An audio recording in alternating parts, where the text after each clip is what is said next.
कोणीच कोणाचं नसतं, साथी देहाची आणि होते माती.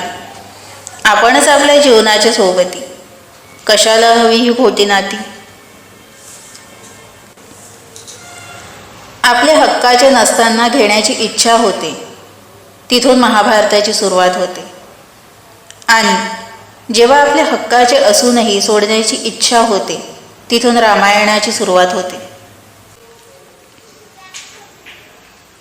परिस्थिती हा सगळ्यात मोठा गुरु आहे, कारण जगायचं कसं आणि कोणाशी वागायचं कसं हे परिस्थितीशिवाय दुसरं कोणी शिकवू शकत नाही.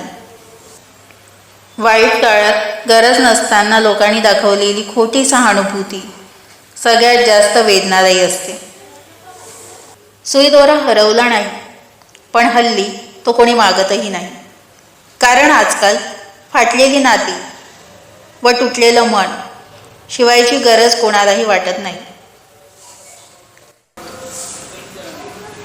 कदर करायला शिका, ना आयुष्य परत येतं ना आयुष्यातली माणसं. आयुष्य कोणासाठी थांबत नाही, फक्त आयुष्य जगण्याची कारणं बदलतात. सर्वच प्रश्न सोडवून सुटत नाही, काही प्रश्न सोडून दिले की आपोआप सुटतात. उत्तर प्रत्येकाकडे असतं, फक्त प्रॉब्लेम एकच आहे, तत्वात बसत नाही म्हणून काही जण शांत बसतात.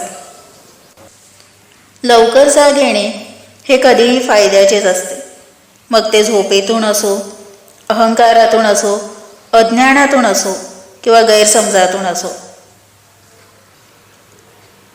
मन पाखरासारखे असते, त्याला स्थिर ठेवायचा प्रयत्न केला तरच यश मिळते.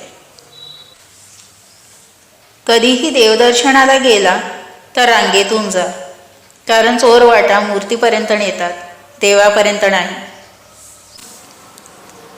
आयुष्य कोणासाठी थांबत नाही, फक्त आयुष्य जगण्याची कारणं बदलतात. सर्वच प्रश्न सोडवून सुटत नाही, काही प्रश्न सोडून दिले की आपोआप सुटतात. उत्तर प्रत्येकाकडे आहे, फक्त प्रॉब्लेम एकच आहे, तत्वात बसत नाही म्हणून काही जण शांत असतात.